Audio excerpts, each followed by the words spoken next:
គេឥឡូវខ្ញុំប្រាប់ពីរបៀបបដូរឈ្មោះនិង password Wi-Fi បណ្ដុំចល័តហ្នឹងណាដើម្បីប្រូបានយើងគ្រាន់តែចូលទៅក្នុង setting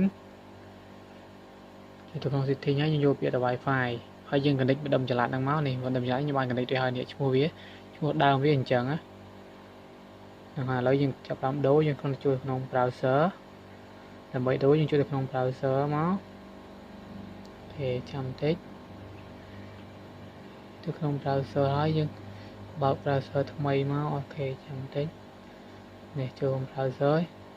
ទៅហើយខ្ញុំវាយខាងលើនេះវាយពាក្យថា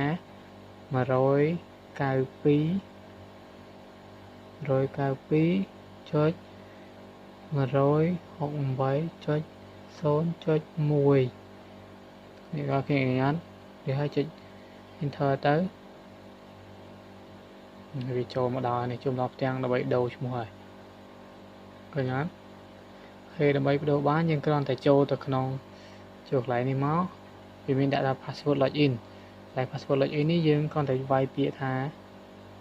admin យើងវាយ admin អូខេ admin នេះហើយយើងចូលទៅវាយពាក្យថា login ចុច login មកអូខេនេះវាចូលមកដល់ក្នុងនេះហើយ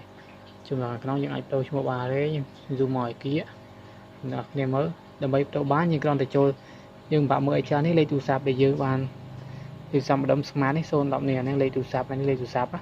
ពេលយើងចង់បដូរម្ដុំព្រោះ Wi-Fi និង password យើងចូល zoom វាគៀកមកនេះ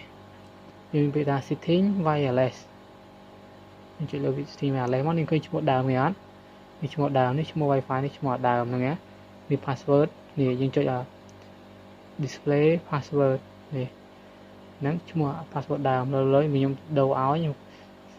ដូចអ្នកគ្នាមើលដាក់ថា B ខ្ញុំឲ្យដាក់ពាក្យថា B មករួចហើយ password ខ្ញុំដាក់អីក៏ដាក់ទៅខ្ញុំដាក់ថា1 2 3 4 5 6 7 8 9ទៅអូខេឧទាហរណ៍ទៅយើងដាក់បែបហ្នឹងអូខេឃើញអត់អូខេរួចហើយ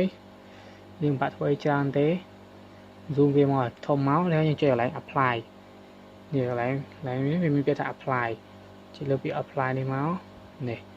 ចុច apply រួចហើយ zoom វាជាមកយើងពាក្យថាចេះ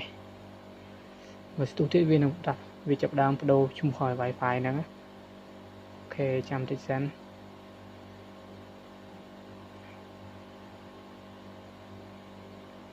អូខេវាបដូរឡើងហើយយើងទុកវាចោលទៅហើយ